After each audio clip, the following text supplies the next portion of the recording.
Saya Nur Aimah Ayubi binti Nazri dari SMK Taman Widodo. Saya akan mengkongsikan kepada anda tentang sebuah novel yang agak kurang dikenali, iaitu Seri Suri Hatiku. Novel ini mengisahkan tentang seorang wanita yang bernama Seri yang kurang bernasib baik. Hidup Seri mulai berubah apabila seorang lelaki bernama Raikal masuk ke kampung yang didudukinya. Seri ialah seorang wanita yang baik dan sopan santun, tetapi dia sering dibuli oleh ibu dan kakak tirinya. Seri juga memiliki seorang ayah yang sangat menyayanginya dan seorang teman lelaki, iaitu Iqmal. Raikal pula seorang lelaki bandar yang berharta dan bongkak.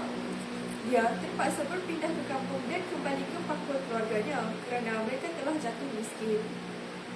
Sebelum bekerja, rutin harian Seri ialah membelikan bekal nasi lemak untuk buah hatinya tanpa memikirkan tentang diri sendiri. Iqmal pula selalu mempergunakan Seri untuk membelikannya bekal.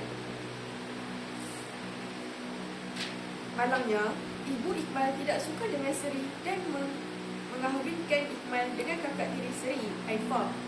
Ibu dan kakak tirinya bersetuju dengan pinangan tersebut kerana Iqmal seorang lelaki yang berharta di kampung itu.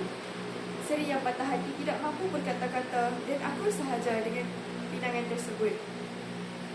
Hidup Seri semakin susah dengan hadirnya Iqmal sebagai abang iparnya. Raikal yang baru pindah ke kampung pula selalu mendengar penderitaan yang dihadapi oleh Seri.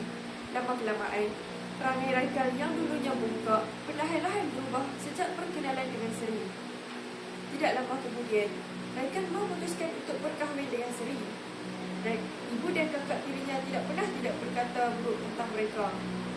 Dalam melayari hidup rumah tangga, tiba-tiba dugaan pun tiba. Hadirnya seorang lelaki yang bernama Fazli, iaitu seorang lelaki berada dari kampung sebelah yang menunjukkan rasa minatnya terhadap Seri tanpa mengetahui bahawa wanita itu telah pun berumah tangga.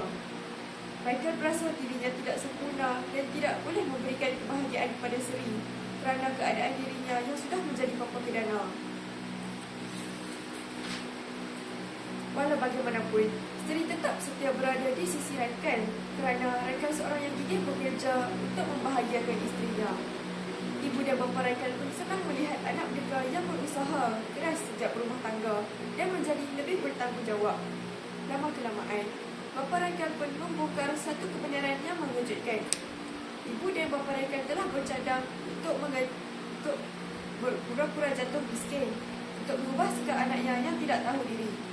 Namun, Raikal tidak berasa marah, melainkan lebih senang kerana telah bertemu dengan isterinya Seri yang mahu menjadi suri hatinya tanpa memandang harta. Sekian daripada saya hari ini. Terima kasih.